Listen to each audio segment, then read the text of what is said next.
हरे भरे पहाड़ों के बीच बसा था सूरजपुर गांव। गांव के किनारे एक पुराना शांत तालाब था जिसे लोग जादुई तालाब कहते थे। गांव के बुजुर्ग कहते थे कि इस तालाब का पानी जिसे भी मिलता उसकी एक सच्ची इच्छा पूरी हो जाती, बट केवल तब जब वह इच्छा स्वार्थी न हो।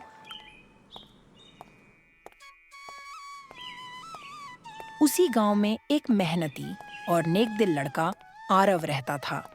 माँ बाप बचपन में ही चल बसे थे, लेकिन उनके जाने के बाद भी आरव के दिल में इंसानियत और मदद का जज्बा जिंदा था।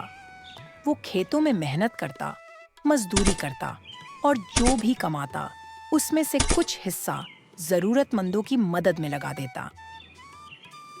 राम राम काका, कुछ मदद चाहिए क्या? नहीं आरव बेटा, तू हमेशा मदद करता है।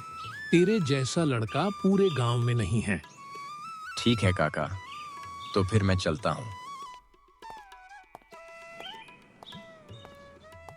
एक दिन आरव जंगल में लकड़ियां काटने गया। वो जंगल गांव से थोड़ा दूर था और उसी जंगल में एक रहस्यमयी और जादुई तालाब था।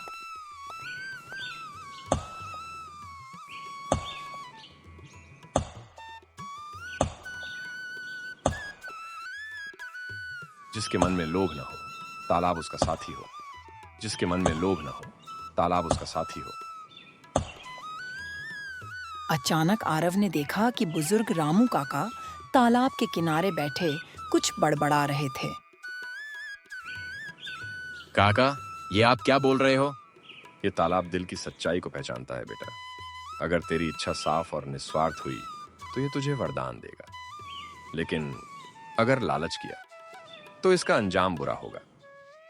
आरव को रामू काका की बातें समझ में नहीं आईं। वो थोड़ी देर वहीं खड़ा सोचता रहा। ठीक है काका, मैं चलता हूँ। शाम तक लकड़ियां लेकर लौटूंगा।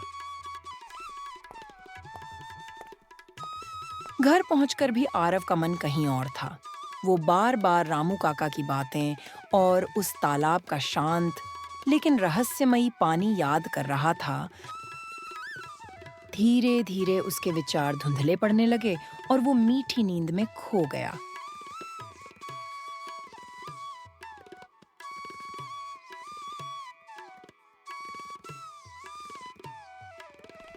अगली सुबह आरव जल्दी उठकर फिर से जादुई तालाब की तरफ जाता है।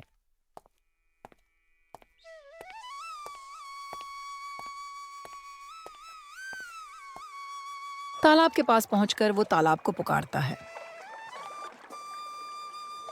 हे तालाब, मुझे धन नहीं, शोहरत नहीं, बस इतना दो कि मैं गांव के बच्चों के लिए स्कूल बना सकूं। पानी में हलचल होती है, अजीब सी रोशनी उठती है और एक बक्सा बाहर आ जाता है।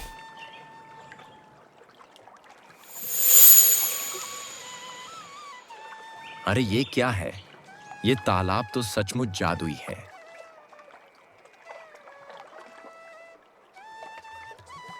जब दिल सच्चा हो तो चमत्कार खुद रास्ता ढूंढ लेते हैं।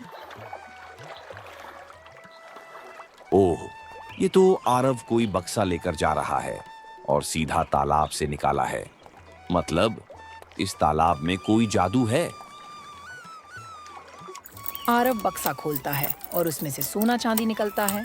वह आश्चर्य से देखता है और मन ही मन सोचता है, ये कैसा चमत्कार है। आरव सोने चांदी का उपयोग गांव के भले के लिए करता है। वह गांव के चौपाल पर सबको इकट्ठा करता है और कहता है, भाइयों और बहनों, अब हमारे गांव के बच्चे अनपढ़ नहीं रहेंगे। मैं अपने हिस्से का धन गांव को समर्पित करता हूं।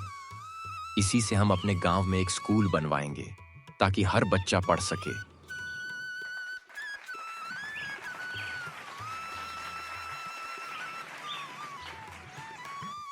और फिर कुछ ही समय में गांव में एक सुंदर स्कूल बनकर तैयार हो जाता है। बच्चे खुशी खुशी पढ़ाई करने लगते हैं। आरव बाकी पैसों से एक छोटा सा सुंदर घर बनवाता है। साथ ही वह गांव के किसानों के लिए एक ट्रैक्टर भी खरीदता है ताकि खेतों की जुताई जल्दी और अच्छे से हो सके। भानु सिंह यह सब देखकर जल भुन रहा था। उसे अच्छे से पता था कि आरव को यह सब कुछ जादुई तालाब से ही मिला है। ये आरव तो रातों रात अमीर बन गया, स्कूल भी खुलवा दिया, किसानों की मदद भी कर दी। सब उसकी इज्जत कर रहे हैं। अगर मुझे वो जादुई तालाब का राज मिल जाए तो मैं पूरे गांव का मालिक बन जाऊंगा। अगले दिन सुबह सुबह भानु सिंह चोरी छुपे जादुई तालाब की ओर निकल पड़ा।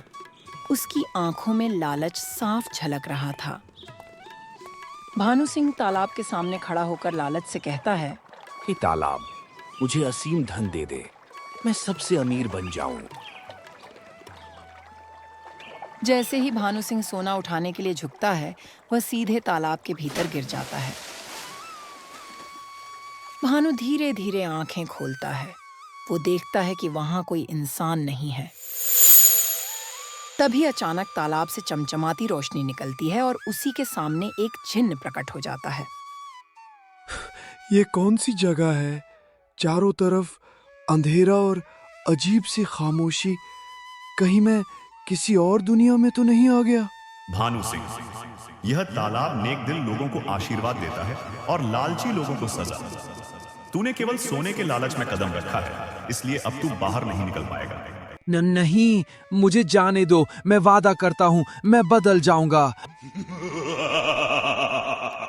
ये लालचियों की दुनिया है। यहाँ से कोई बाहर नहीं निकल सकता जब तक कि वो अपने लालच की कीमत न चुका दे। दूसरी तरफ भानु की पत्नी घबराई हुई गांव भर में उसे ढूंढती फिरती है। वो हर किसी से पूछती है, लेकिन कहीं कोई सुराग नहीं मिलता। आखिरकार थकी हारी और आंसू भरी आंखों के साथ वो आरव के घर पहुंचती है।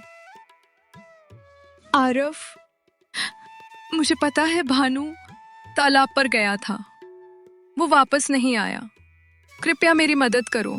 तालाब अच्छे लोगों को वरदान देता है और बुरे लोगों को सजा। भानु का लालच उसे तालाब के अंधेरे लोक में खींच ले गया है। ठीक है, आप घर जाइए, चिंता मत कीजिए। मैं कुछ करता हूं और भानु भैया को ढूंढ निकालूंगा। भानु की पत्नी आंखों में उम्मीद लिए सिर हिलाती है और धीरे धीरे घर की ओर चली जाती है।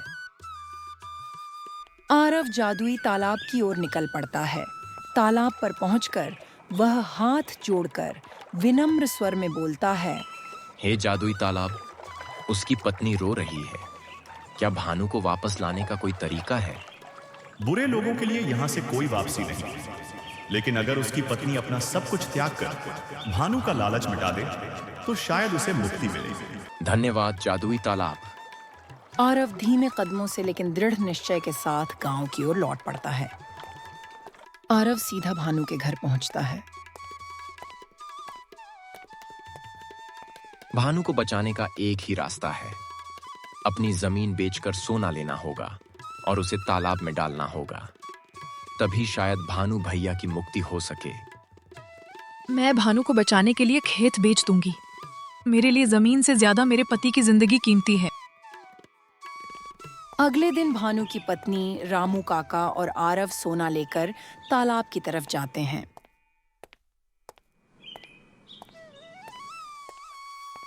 हे जादुई तालाब, कृपया मेरे पति को वापस लौटा दो। मैंने अपना सब कुछ कुर्बान कर दिया है। अब सिर्फ भानु की सलामती चाहिए। ये लो जादुई तालाब। तभी अचानक तालाब से एक तेज रोशनी निकलती है। उसी उजाले से भानु सिंह बाहर निकलकर किनारे पर आ जाता है। मुझे माफ कर दो, मैंने तुम्हें दुख दिया। अब मुझे समझ आया कि लालच का कोई अंत नहीं, बस बर्बादी है। आरव मुस्कुराता है। सच्ची दौलत सोना नहीं, बल्कि अपने परिवार और गांव का सुख है। वो सब लोग गांव की तरफ लौट जाते हैं।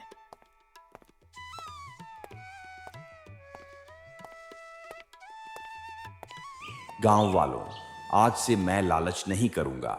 जो गलती मैंने की उसने मुझे और मेरे परिवार को बहुत दुख दिया। अब मैं सबकी मदद करूंगा और आपके साथ मिलकर गांव को बेहतर बनाऊंगा। अब भानु सिंह लालच और अकड़ छोड़कर सादगी से खेतों में काम करता है। अब भानु की इज्जत गांव में फिर से होने लगी थी। जो लोग पहले उस पर उंगली उठाते थे वही लोग अब उसे सराहना देने लगे।